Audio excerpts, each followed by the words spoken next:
علماء کو جس طرح بچیاں ڈولی میں بٹھا کے، تو ہندوستان میں ایک رواج رہا کہ علماء کو لوگ پالکی میں بٹھا کے کندھوں پہ اٹھاتے تھے، 4 مزدور وہ ڈولی پالکی اٹھایا کرتے تھے۔ اعلیٰ حضرت کو بھی اٹھا کے لے جایا جا رہا ہے۔ فاضل بریلوی نے فرمایا رکھ دو نیچے، نیچے رکھا تو فرمانے لگے تم میں سید زادہ کون ہے؟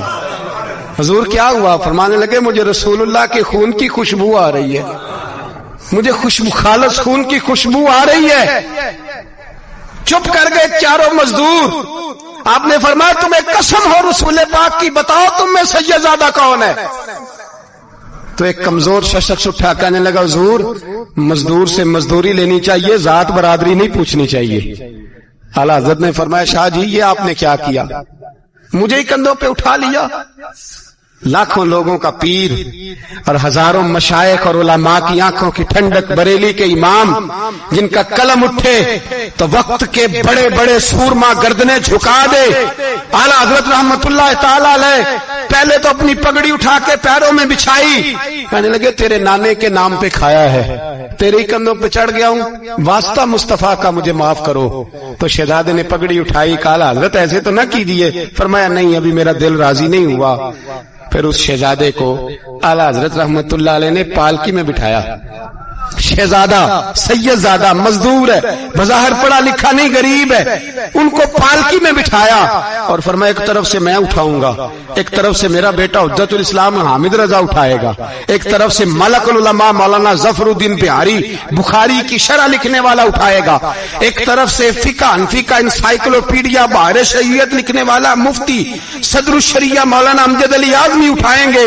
چاروں نے جب اٹھایا وہ جا رہے تھے تو مولانا حسن رضا فاضل بریلوی فرما رہے تھے بے ادب گستاخ فرقوں کو سنا دے اے حسن، بے ادب گستاخ فرقوں کو سنا دے اے حسن، یوں کہا کرتے ہیں سنی داستان اہل بیت، یوں کہا کرتے ہیں سنی داستان، یہ ہمارا طریقہ ہے رسول اللہ سے پیار کرنے کا، یہ ہمارا طریقہ ہے اہل بیت سے۔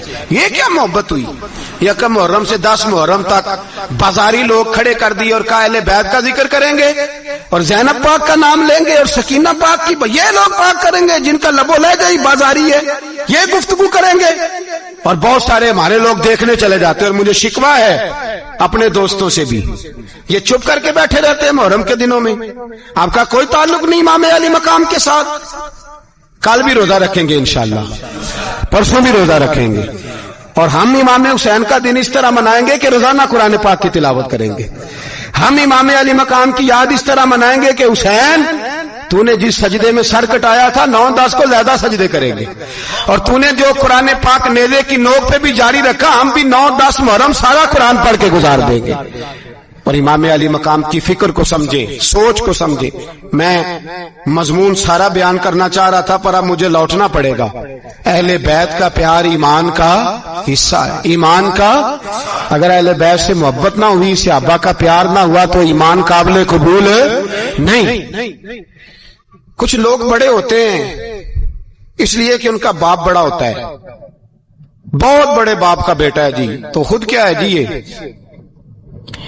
امام حسین بہت ہی بڑے باپ کے بیٹے تھے، بہت ہی بڑے باپ کے، بہت ہی بڑے باپ۔ مولا علی شیر خدا رضی اللہ تعالی، واقعی حضرت علی جیسا شیر کوئی نہیں ہے، ہی کوئی نہیں، آئے گا ہی کوئی نہیں، ہو ہی نہیں سکتا، سوال ہی نہیں پیدا ہوتا۔ علی بہرحال علی ہے، علی بہرحال کوئی جوڑ نہیں حضرت علی کا، کوئی ساتھ نہیں۔ میرے رسول پاک نے فرمایا یہاں بھی میرا بھائی ہے وہاں بھی میرا بھائی ہے، حضرت علی کا کوئی مقابلہ کر سکتا؟ اتنے بڑے باپ کا بیٹا۔ حضرت امام حسین خود بھی بہت ہی بڑے تھے، امام حسین خود بھی اللہ جانتا ہے بہت بڑے تھے۔ کہتے ہیں گدی پہ بیٹھ گیا اسے کوئی ضرورت نہیں، لیکن امام حسین نے ایسے نہیں کیا۔ امام زین العابدین فرماتے ہیں میرے ابا جی امام حسین فرض نمازوں کے علاوہ ایک دن میں 100 نفل ادا کیا کرتے تھے، اور ایک روایت میں فرماتے ہیں 1000 نفل پڑھا کرتے تھے۔ کتنے؟ چلو تسی 50 پڑھ لے گے، بتاؤ تو صحیح نا کتنے؟ تو یہ جو امام حسین کا بڑا نام لینے والے ہیں، یہ تو ان سے پوچھو کہ تم تو نمازیں پوری نہیں پڑھتے، اور امام کا تو تعلق ہے نماز کے ساتھ۔ 9-10 محرم کی ساری رات امام حسین کیا کرتے رہے؟ بولے یہاں لوگ دیگے کھاتے رہتے ہیں 9-10 کی رات، چرگے کھاتے رہتے ہیں، ساری رات چھوٹا گوشت کھا کے گزار دیتے ہیں۔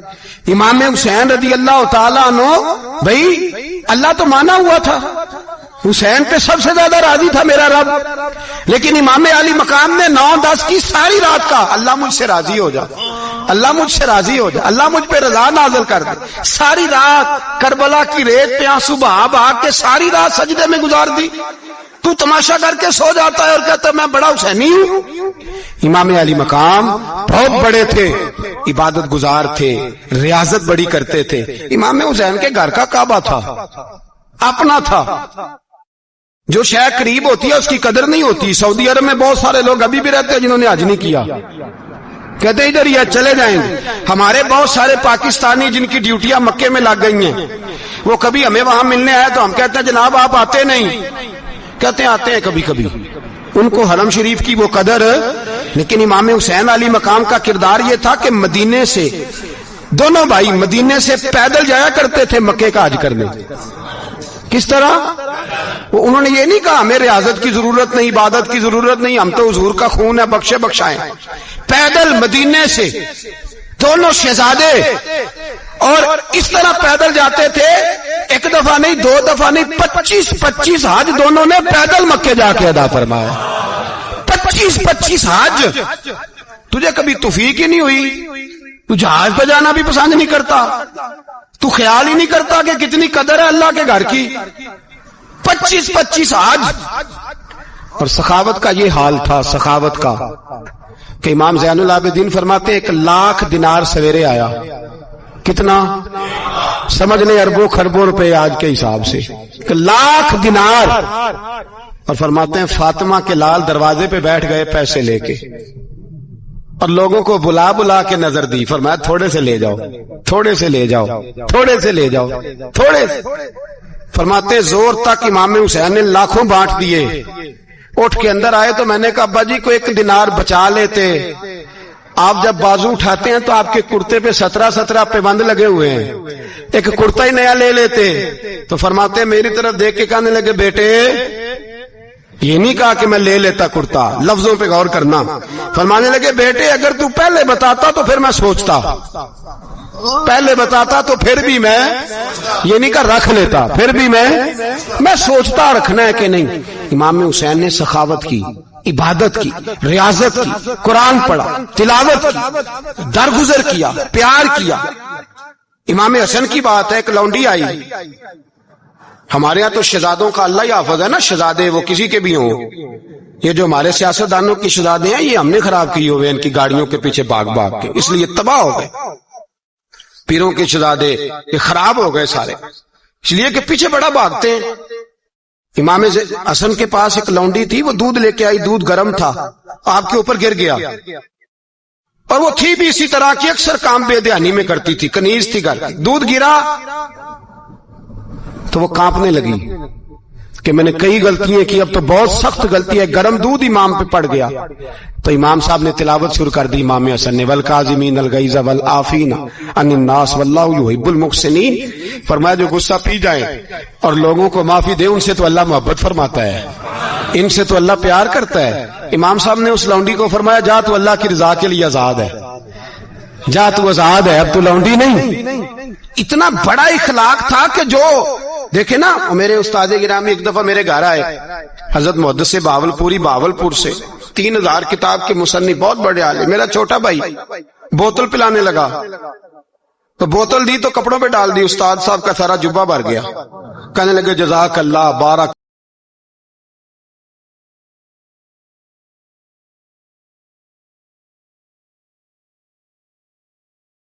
اللہ، اللہ مزید فزید، اللہ علم دے، فضل دے۔ تو میں نے کان میں کہا، میں کہ استاد جی انیاں دعاواں دینیاں سنتے، میں آپ روڑ چھڑ دا۔ اس نے کیوں یہ کیا ہے؟ مگر اتنی دعائیں دینی تھی تو میں ڈال دیتا آپ کے کپڑوں پہ پانی شربت، آپ نے اتنی دعائیں دے دی۔ بزرگ جلال کا مزاج نہیں، وہ شہزادے ہوتے ہیں جن کی طبیعت پہ ناگوار گزرتا ہے کہ یہ کیسے ہوگا۔ یوں امام حسین، امام حسن نے کسی جگہ بھی شہزادے بن کے وقت نہیں گزارا، اور میرے نبی پاک نے بھی انہیں شہزادے نہیں بنایا۔ ہم سب کے بچے شہزادے ہیں، جتنے بھی ہم ہیں نا، میرا بچہ جی منہ سے بات نکالتا ہے تو میں پوری کر دیتا ہوں، پھر بھی نافرمان ہے۔ میں نے کہا اسی لیے نافرمان ہے، اگر آدھی پوری کرتے اور آدھی نہ کرتے تو اسے پتا ہوتا کہ کہیں صبر بھی کرنا ہے۔ ہمارا بچہ روٹی نہ پکے تو گھر میں ٹی وی بھی توڑ دیتا ہے، اس کی اماں کھانا ٹائم پہ نہ پکائے تو برتن توڑتا ہے۔ کیوں؟ ہم نے اس کی عادتیں خراب کی ہیں۔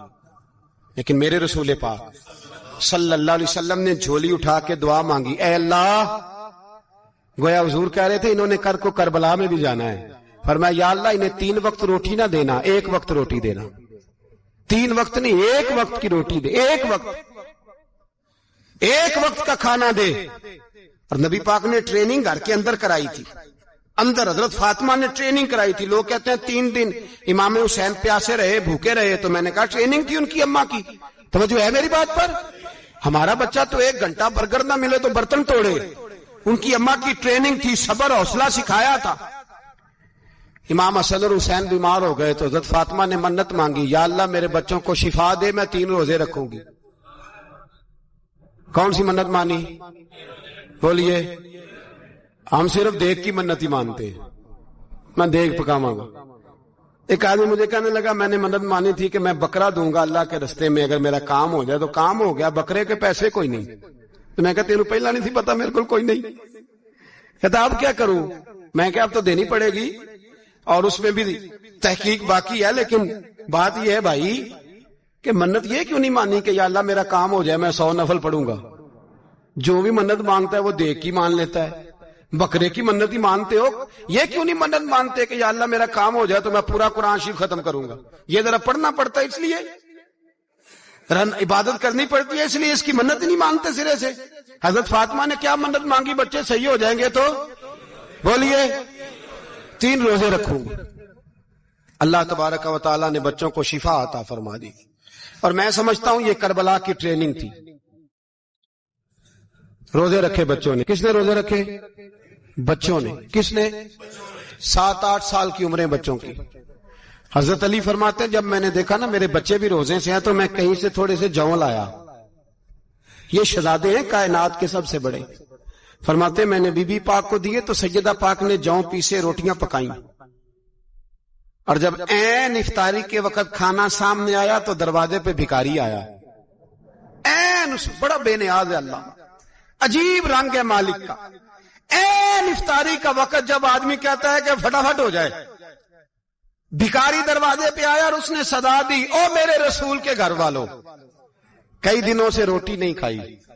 حضرت علی نے، حضرت فاطمہ نے بچوں کی طرف دیکھا تو امام حسین چھوٹے تھے سب سے، انہوں نے سب سے پہلے برتن اٹھائے کھانے والے، اور کہنے لگے اماں میں نہ دے کے آؤں۔ حضرت فاطمہ رشک کرنے لگی، مصطفیٰ کے نواسے باہر گئے، اپنے حصے کا کھانا وَيُؤْثِرُونَ عَلَىٰ أَنفُسِهِمْ وَلَوْ كَانَ بِهِمْ خَصَاصَةٌ، اللہ فرماتے ہیں انہیں بڑی اشد ضرورت بھی ہو پھر بھی وہ دوسروں پہ اثار کر دیتے ہیں۔ وہ کھانا باہر امام حسین دے آئے، پانی سے روزہ کھولا، کھجورے کھائی، لیٹ گئے، سویرے کھجورے کھائی، روزہ رکھ لیا۔ شام ہوئی تو حضرت علی فرماتے ہیں میں پھر اگلے دن کے روزے کے لیے جوں لایا، فاطمہ نے پیچھے روٹیاں پکائیں، 2 دنوں کی بھوک تھی، پر مالک تو بڑا بے نیاز ہے۔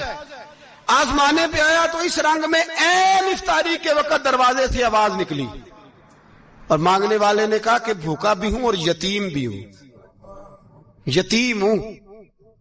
حضرت فاطمہ کہنے لگی بیٹا دیر نہ کرنا، یتیم کا پیٹ بھرنے میں دیر نہیں ہونی چاہیے۔ کھانا باہر چلا گیا، پانی سے روزہ، کھجورے، شہزادے ہیں شہزادے، یہ 2 جہاں کے شاہ ہیں، پاس کچھ رکھتے نہیں، 2 جہاں کی نعمتیں ہیں ان کے خالی ہاتھ میں۔ کھجور پانی سے افطاری بھی، سحری بھی، سویرے پھر اٹھے، روزہ رکھا، تیسرا دن ہے، تیسرا۔ ذرا دل پہ ہاتھ رکھنا، بچہ ایک رات بھوکا ہو تو اماں سوتی نہیں، اور میں کہا کرتا ہوں اماں فالج والی ہو نا، فالج والی ماں، فالج زدہ، تو آدھی رات کو اس کا بیٹا جوان کہے تھوڑی بھوک لگی ہوئی تھی، تو اماں کو رینگنا بھی پڑے تو وہ رینگ کے بھی جاتی ہے، روٹی پکاتی ہے، کہتے میرا لال بھوکا نہ سو جائے۔ اور مصطفیٰ کی بیٹی سے زیادہ بچوں سے کون پیار کر سکتا ہے؟ اور 3 دن کے بھوکے بچے، تیسرا دن آیا، بڑے حوصلے سے بی بی کہہ دیتی ہے چھوڑو ان کا تو کام ہے، یہ تو آتے رہتے ہیں، میرے بچے بھوکے، تم پہلے روٹی کھاؤ۔ لیکن میرے بھائی کربلا ایسے نہیں سجتی، یہ جو برگر کھا کے ناراض ہونے والے بچے ہوتے ہیں، یہ میدانوں میں نہیں نکل پاتے، ان کے لیے مشکل ہوتا ہے۔ حضرت فاطمہ نے، حضرت علی نے ڈیوٹی کی، ڈیوٹی اپنے بچوں کو تیار کیا کربلا کے لیے۔ تیسرے دن جب رکھا صاحب نے کھانا تو باہر سے بولنے والا بولا، کہا میں مسکین ہوں، لاچار ہوں، گھر بھی کوئی نہیں، کھانا بھی کوئی نہیں۔ امام حسین پھر اٹھے، تیسرے دن کا بھی کھانا دے دیا۔ حضرت علی فرماتے میں بچے پکڑ کے مسجد لے کے گیا، کہیں بھوک سے میرے لال گر نہ جائیں۔ کہتے ہیں ہامتے کامتے تینوں شہزادے مسجد میں داخل جو ہوئے تو بس ہماری قیمت پڑ گئی، مول پڑ گیا ہمارا۔ کہتے ہیں مسجد میں قدم رکھا تو ایسے لگا جیسے نبی پاک ہمارا انتظار کر رہے ہیں۔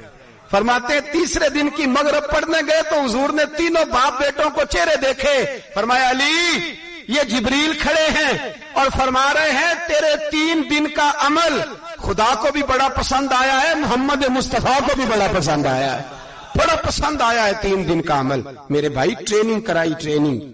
ہمارے ہاں تو حال بڑا سخت ہے، اور دین کا معاملہ، چوری آتے ہیں بچے گھروں سے چوری نمازیں پڑھنے، داڑھی رکھ لے تو سب سے پہلے مسئلہ اماں کو بنتا ہے، سب سے پہلا۔ انہوں نے ٹریننگ کی، دین کے لیے تیار کیا، ہمتیں بدھائیں، اور رسول پاک علیہ السلام نے خود اپنی بیٹی کی تربیت فرمائی، شہزادی کی۔ کس کی؟ دنیا میں سب سے بڑی شہزادی کون ہے؟ آپ نام لیں گے تو دل ٹھنڈا ہوگا انشاءاللہ۔ میرا عقیدہ ہے حضرت فاطمہ کا نام لے تو اللہ دل کو سکون دیتا ہے۔ سب سے بڑی شہزادی سیدہ، بولیے سیدہ فاطمہ الزہرا رضی اللہ تعالی عنہ۔ حضرت علی فرماتے ہیں حضور بڑا پیار کرتے تھے حضرت فاطمہ سے، جب سفر پہ جاتے تو سب سے آخر میں حضرت فاطمہ سے ملتے، واپس آتے تو سب سے پہلے حضرت فاطمہ سے ملتے۔ فرماتے ایک جہاد کے لیے حضور چلے گئے اور مجھے نائب بنا کے چھوڑ گئے، میرے پاس مال غنیمت کے تھوڑے سے پیسے تھے، تھوڑی سی رقم تھی، تو میں نے سوچا کہ میں نے فاطمہ کو کبھی تحفہ نہیں دیا تو ایک زنجیر نہ سونے کی خرید کے دوں۔ کہتے ایک چین سونے کی زنجیر خرید کے میں نے حضرت فاطمہ کو تحفہ دی تو سیدہ نے پہن لی۔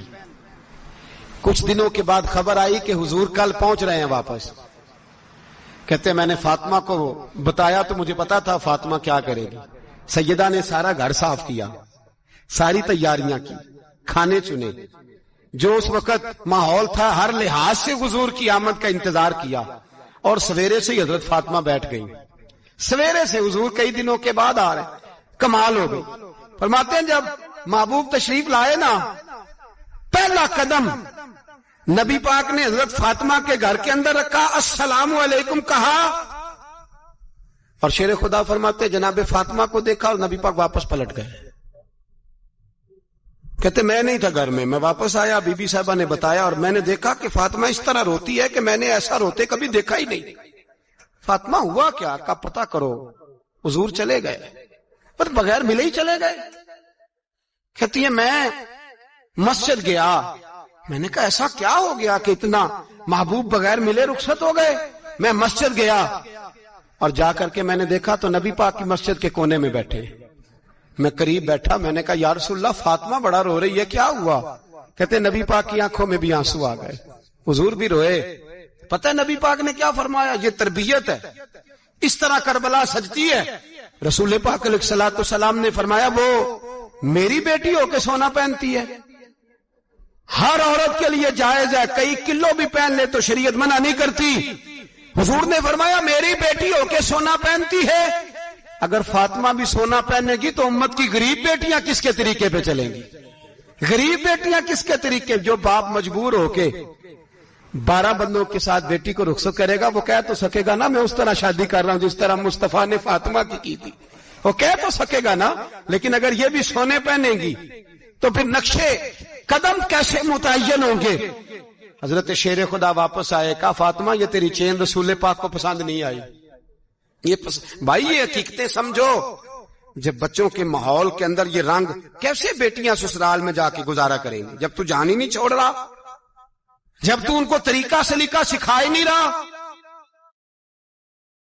الا ماشاءاللہ کثرت کے ساتھ ماں باپ کی غلط بریفنگ ہوتی ہے، جو ہستا بستا گھر خراب ہوتا ہے، اور بچے کے ماں باپ بھی تکلیف میں ہوتے ہیں اس لیے کہ بچہ تکلیف میں ہوتا ہے۔ خدا را ان بچیوں کے ساتھ وہ معاملہ کریں کہ یہ اپنے گھر جا کے اگر کچھ مشکل بھی دیکھنی پڑے تو وقت گزار سکے.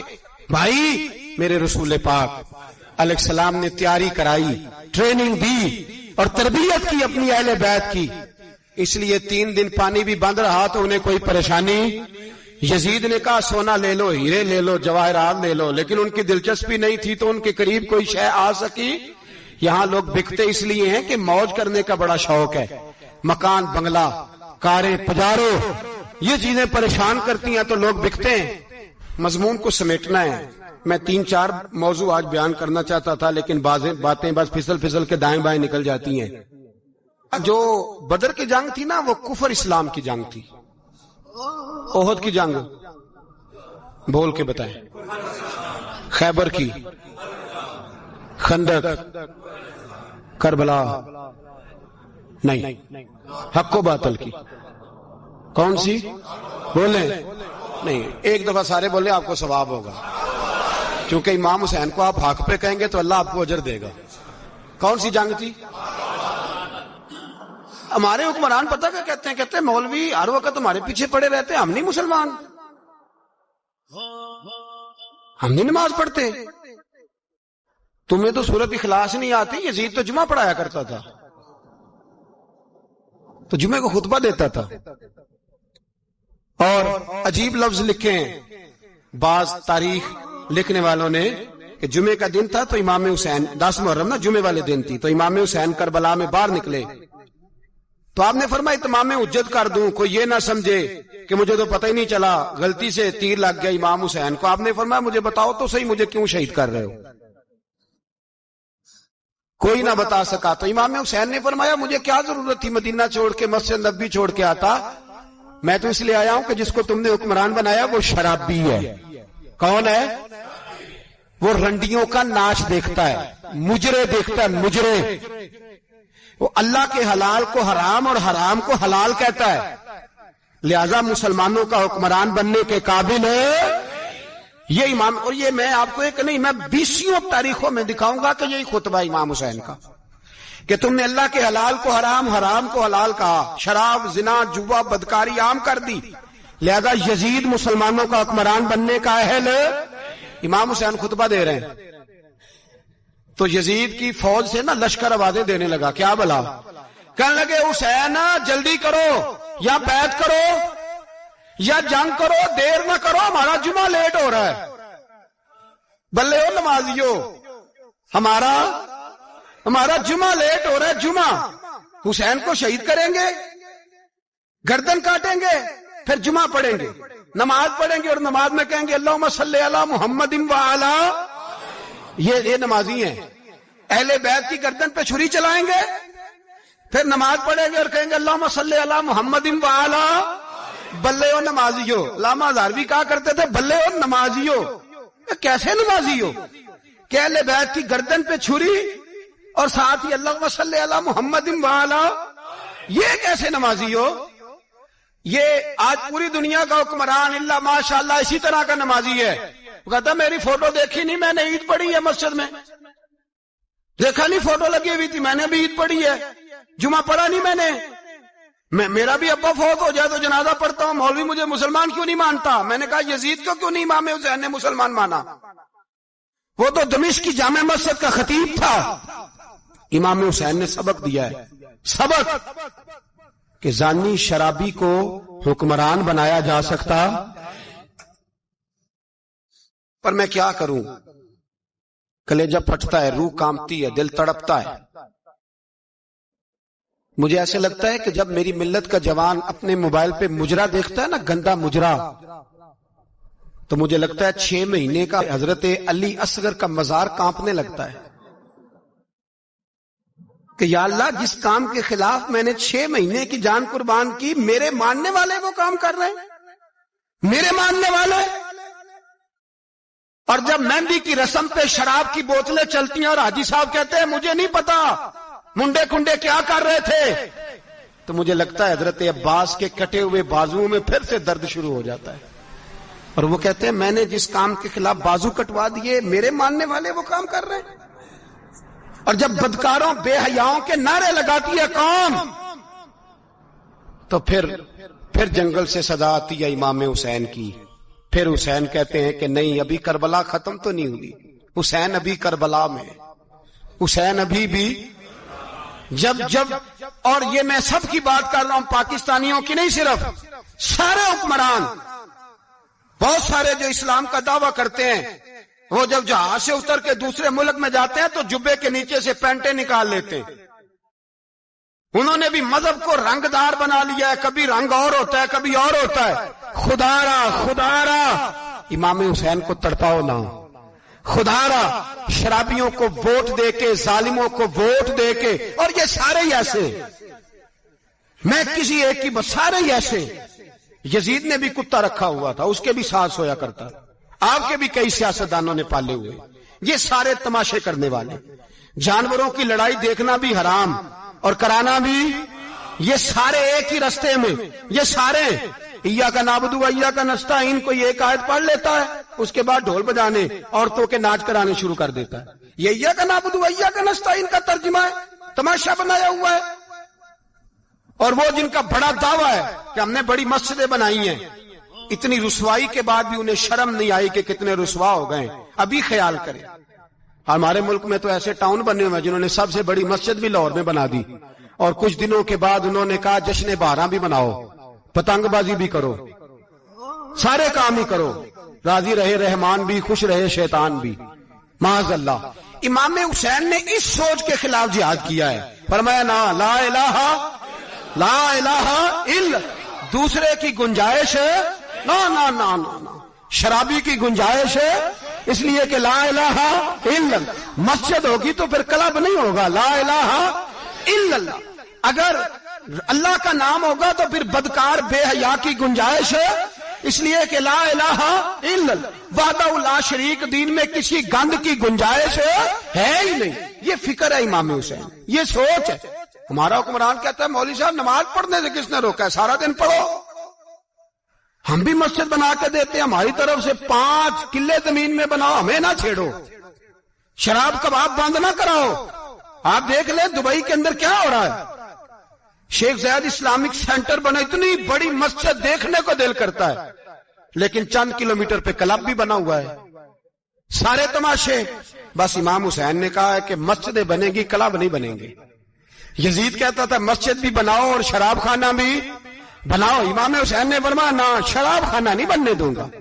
اس نے کہا ٹھیک ہے، نماز کے وقت نماز اور صبح یہ. فرمایا نہ، لا الہ الا اللہ. اور کس طرح کا امام حسین نے، آپ نے فرمایا خودی کا سر نہاں.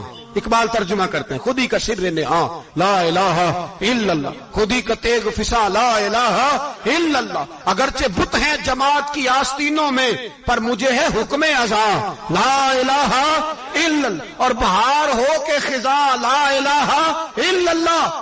اور پھر بول پڑے اقبال اور کہنے لگے اگر یہ دور اپنے ابراہیم کی تلاش میں ہے، یہ دور اپنے ابراہیم کی تلاش میں، کیونکہ صنم کدا ہے جہاں لا الہ الا اللہ. اور اس کا ترجمہ انہوں نے کہا تھا نا، یہ دور اپنے ابراہیم کی. ہمارے شہر کے بزرگ تھے شیخ عبدالصبور بیگ منشور ہزاروی علیہ رحمہ، انہوں نے ترجمہ کیا. وہ کہنے لگے اس شاہ مشرقین کی، اس نور عین کی. مجھے حضرت صاحب کا یہ شعر بڑا ہی پسند ہے، بڑا ہی پسند ہے مجھے، ان کا یہ مصرع بڑا ہی پسند ہے. اور میں ان کی قبر پہ جب ان کے انتقال کے بعد آگے بڑھا فاتحہ کے لیے، تو پھر بھی میرے کانوں میں ان کا یہ فکرہ گونج رہا تھا. وہ کہا کرتے تھے اس شاہ مشرقین کی، اس نور عین کی، مطلوب ہے جہاں کو قیادت حسین کی. ہر سو یزیدیوں کا زمانے میں زور ہے، ہر سو یزیدیوں کا. دیکھو بزرگ کیا کہتے ہیں، ہر سو یزیدیوں کا. ایک یزید تھا نا، ہر سو یزیدیوں کا، اس شاہ مشرقین کی، اس نور عین کی. مطلوب ہے جہاں کو قیادت حسین کی، ہر سو یزیدیوں کا زمانے میں زور ہے. منشور آج پھر ہے ضرورت حسین کی. میرے بھائی امام حسین، اب پتہ کیا کریں، ایک معروف نعرہ ہے، امام حسین تو زندہ باد ہے، اور انشاءاللہ وہ پہلے بھی زندہ باد تھے، قیامت تک کی زندہ باد ہے. حسین ہی تو زندہ باد ہے. آپ کو سچی بات بتاؤں، حسین ہی تو. اور قیامت میں جب کسی نے اٹھنا ہوگا نا، اٹھنا، آپ یقین کریں جب کمر جھکنے لگتی ہے امام حسین کا نام سامنے آ جائے تو سیدھی کھڑی ہو جاتی ہے. حسین تو علامت ہے کھڑے ہونے کی. اور دنیا میں قتیل اس سا منافق نہیں کوئی جو ظلم تو سہتا ہے بغاوت نہیں کرتا. یہ امام حسین نے ہمیں بتلایا ہے کہ وہ منافق بے ایمان ہے جو ظلم سہے اور چپ کرے, یزیدی کے خلاف کھڑا نہ ہو. اس لیے ہم کہتے ہم سے نہ رقم ہوں گے قصیدے یزید کے, ہم لوگ تو حسین کے سیرت نگار ہیں. یہ کیسے زندہ باد, یہ نعرہ ضروری ہے. مردہ باد, اس نعرے کی ضرورت ہے, اس نعرے کی. حسین تو زندہ باد ہے لیکن حسینیت زندہ باد. اور مرد آباد کیا ہے؟ اس لیے کہ یزیدیت بھی مری نہیں, یزید مرا پر یزیدیت وہ سسکتی ہے, دم توڑتی ہے, پر کسی نہ کسی رنگ میں, کسی نہ کسی کی شکل میں اٹھ کھڑی ہوتی ہے. اسی لیے اقبال نے کہا ستیزہ کار رہا ہے ازل سے تا امروز, چراغ مصطفی سے شرار بولہا بھی. اس نے کہا ہر جگہ کہیں نہ کہیں حضور علیہ السلام کی روشنی سے کوئی نہ کوئی لڑنے کی. کھڑے کرو اپنے آپ کو.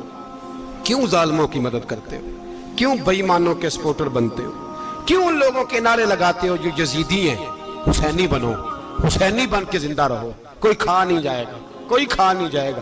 یزید مر جایا کرتے ہیں اور حسینیت آج بھی زندہ ہے اور قیامت تک زندہ رہے گی. جو شرابی ہے, زانی ہے, بدکار ہے, اگر تو آپ کی تبلیغ پہ باز آ جائے تو ٹھیک, ورنہ آپ کا اس کے ساتھ دوستانہ رکھنا بھی حرام ہے. کیا فتویٰ دیا میں نے؟ حرام ہے, حرام. اگر آپ کا دوستانہ ہے تو پھر 9-10 محرم کو دیگ نہ پکانا چاول کی, اس لیے کہ امام حسین کو تیری بریانی کی کوئی ضرورت نہیں. تیری باسمتی اور چھوٹا گوشت سنبھال کے رکھنا گھر میں, کوئی حاجت نہیں. اگر شرابی, کبابی, زانی, بدکار سے دوستانہ ہے, اگر محلے کے غریبوں کو گالی دینے والوں کے ساتھ تیری دوستی ہے تو پھر 10 محرم کو چاول کی دیگ بالکل نہ پکانا. اس لیے کہ یہ کوئی تماشا نہیں کہ دوستی قاتل سے بھی مقتول سے یارانہ بھی, کوئی مطلب نہیں اس بات کا. امام حسین کو ماننا تو پھر ڈٹ کے مانو, مظلوموں کے ساتھ کھڑے ہو جاؤ, غریبوں کے ساتھ کھڑے ہو جاؤ, برما کی بات کرو, برما کے مسلمان کی بات کرو, فلسطین, کشمیر, ان سب کے حق میں مسلمان اس وقت کھڑے ہوں گے جب سوچ حسینی ہو جائے گی, جب نظریہ حسینی ہوگا پھر کھڑے ہوں گے. 10 محرم ضائع نہیں کریں. اہل سنت کی علماء جہاں جہاں قرآن و سنت کی روشنی میں امام حسین کی بات کریں, جہاں جہاں بھی کریں, وہاں جا کے شریک ہوں. ہم بھی ہر سال بیٹھتے ہیں امام حسین کی یاد منانے, اور اس طرح بیٹھتے ہیں کہ حسین ہمارا ہے, حسین ہے, اور انسان کو بیدار تو ہو لینے دو, ہر شخص پکارے گا ہمارے ہیں حسین.